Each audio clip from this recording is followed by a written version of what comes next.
Hello everyone and welcome back to Austin Plays Gaming, where today we are talking about Marvel Rivals, but more specifically we are talking about a character in Marvel Rivals.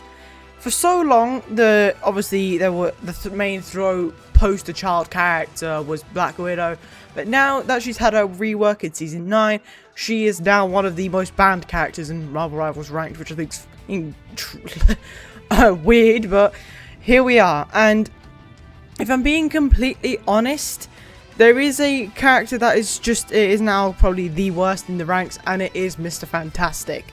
I mean, every new season has a new meta. Some heroes rise to the top with their new team-ups or whatever, and others sometimes fall behind. But there are heroes that almost nobody wants to pick. And as of Season 9, one of the characters that keeps appearing at the bottom of community tier list is Mr. Fantastic. He has low pick rates, limited impact, and competition from heroes that just simply do his better job.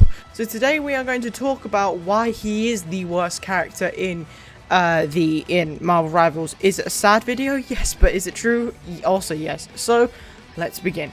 One of the biggest problems with Mr. Fantastic is that he doesn't actually have a clear identity. Most successful Marvel heroes excel at one thing. Spider-Man is highly mobile, Hawkeye dominates at sight lines, Doctor Strange controls space and stuff, and Venom excels at diving in the enemy backline. But Mr. Fantastic just feels like he tries to do a little bit of everything, and he's durable, don't get me wrong, but not durable enough to be a true frontline tank.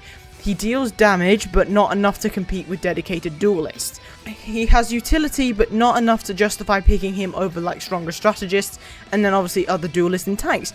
And as a result, players just often ask one simple question: what is it actually supposed to do? Damage is one of the easiest ways for players to actually measure a hero's effectiveness, and unfortunately Mr. Fantastic, his damage often just feels inconsistent. Much of his kit relies on staying close to enemies, but many duelists can burst targets down far quicker. At range, he struggles to pressure opponents. Up close, he can find himself outclassed by other heroes with stronger combos and better survivability.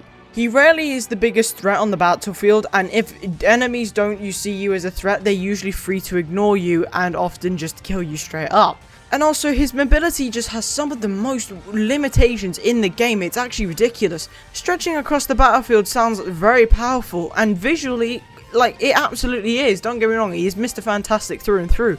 But mobility is only valuable if he helps secure eliminations, escape danger, and reposition constantly. Many heroes in Marvel Rivals have movement abilities that are faster, safer, and more reliable. But Mr. Fantastic can certainly reposition, but he often just commits in ways that leave him too exposed. And against coordinated teams, that can be very costly. The other thing is, other characters just do his job better. Like, perhaps like the biggest issue he faces, he has some of the biggest competition in the game because he's such a weird character type. But when another hero can provide more value with less effort, you'd obviously go with them. If you need survivability, there are definitely stronger options. If you need crowd control, several heroes can offer more consistent disruption. If you need damage, there are plenty of duelists that are capable of deleting opponents within seconds. And again, mobility, there are like the other 40 characters have better mobility.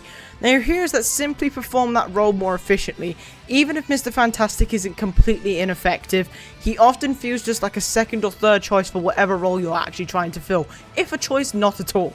And also, in this current meta in Season 9, he just struggles. Every multiplayer game has a meta.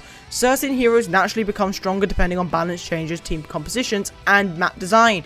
Season 9 heavily rewards heroes that quickly can secure eliminations, pressure objectives, and provide exceptional utility. But he is not one of them. Those are not his strengths. Long fights often favor other heroes, fast engagements can overwhelm him, and highly mobile opponents can make it difficult for him to consistently apply pressure.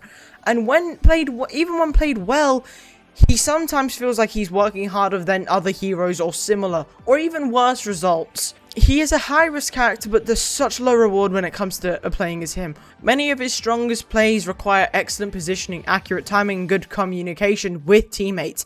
The payoff doesn't exactly match the effort. Compared to that, Compare that to a hero's capability to instantly changing fights into simpler abilities. That's why many players eventually switch away from Reed Richards into your typical tank or a much more viable DPS. And it's not because he's impossible to play, he is quite rhythmic. However, because of other heroes that can achieve a lot more better results, he's just run short. Now, in saying all of this, he definitely has strengths. I don't want to say he's the crappiest character. He does have strength. He isn't without positives, as I say. Experienced players can make excellent use of his flexibility. Pun intended.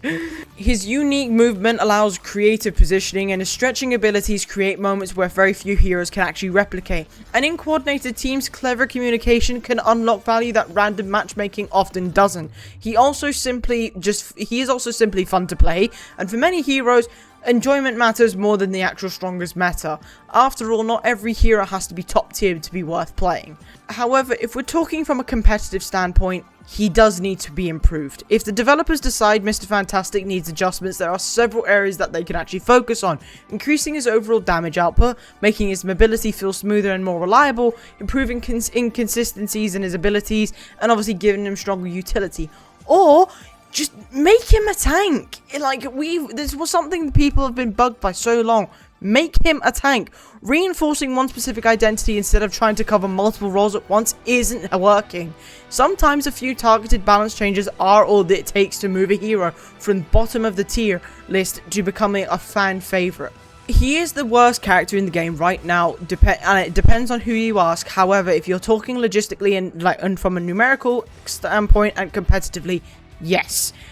Tier lists can always be subjective, don't get me wrong, but different skill levels produce different results. Professional players value different strengths than casual players, and future balance patches could completely reshape the meta overnight, yes. However, it is easier to understand why many members of the community feel that this character is near the bottom. His character lacks definition, his damage can feel so underwhelming, and other heroes outperform him in basically any situation. And succeeding with him usually requires more effort from other characters and maybe other alternatives as well. But that doesn't mean he is unplayable. That's not what I'm saying. I mean, obviously, in this whole video, I've been playing gameplay of me playing as Mr. Fantastic, and I got a fair few kills. He is a tanky DPS, and it doesn't make sense. But it simply means he's currently one of the harder heroes to justify picking in a competitive environment. That's all I'm saying. But without further ado, folks, that's the end of today's video. I hope you took something from this, and if you did, please leave a like and subscribe, and comment what else you would like to see on the channel. But I hope you have an amazing day as always. I'll see you all in the next one. Bye. Yeah.